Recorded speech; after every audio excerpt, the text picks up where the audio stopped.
ফিফার বিতর্কিত বাণিজ্যিক পরিকল্পনা ঘিরে টানা সমালোচনার মুখে এবার দুঃখ প্রকাশ করলেন সভাপতি জিয়ান্নি ইনফান্তিনো। মরক্কোর রাজধানী রাবাতে জরুরি বৈঠকের পর সদস্য দেশগুলোর কাছে আনুষ্ঠানিকভাবে ভুল স্বীকার করে ক্ষমা চেয়েছে বিশ্ব ফুটবলের নিয়ন্ত্রক সংস্থা।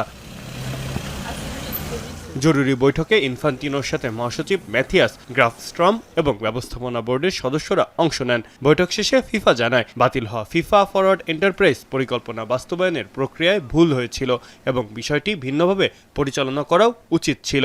আমি ভরসা রাখি হিরন স্মার্ট ওয়াটার পিউরিফায়ারে।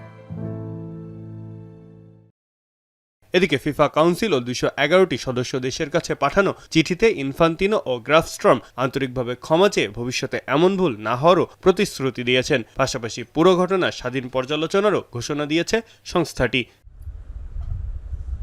তবে প্রস্তাব প্রত্যাহারের পর ফিফা স্পষ্ট জানিয়েছে, তাদের সুশাসন, স্বচ্ছতা ও ভাবমূর্তির বিরুদ্ধে কোনো আক্রমণ আর সহ্য করা হবে না। প্রয়োজন হলে সংস্থার সুনাম রক্ষায় সব ধরনের পদক্ষেপ নেওয়া হবে। বৈঠকে ফিফার নির্বাহী কমিটির পূর্ণ সমর্থন পেয়েছেন জিয়ান্নি ইনফান্তিনো। বাণিজ্যিক স্বত্ব বিক্রির নতুন মডেল প্রস্তাবের পর থেকেই উয়েফা, এএফসি সহ বিভিন্ন কনফেডারেশন তীব্র সমালোচনার পাশাপাশি সভাপতির পদত্যাগও দাবি করেছিল। একই সঙ্গে বিভিন্ন দেশও একে একে ইনফান্তিনোর প্রতি নিজের সমর্থন প্রত্যাহার করতে থাকে। ফলে বেশ কোণঠাসা হয়ে পড়েছিলেন তিনি। ফিফার নির্বাহী কমিটিও মুখ ফিরিয়ে নিলে পদত্যাগ করতে বাধ্য হতেন ইনফান্তিনো। তবে জরুরি বৈঠক ডেকে এজারটায় নিজের পদ বাঁচাতে সক্ষম হলেন তিনি।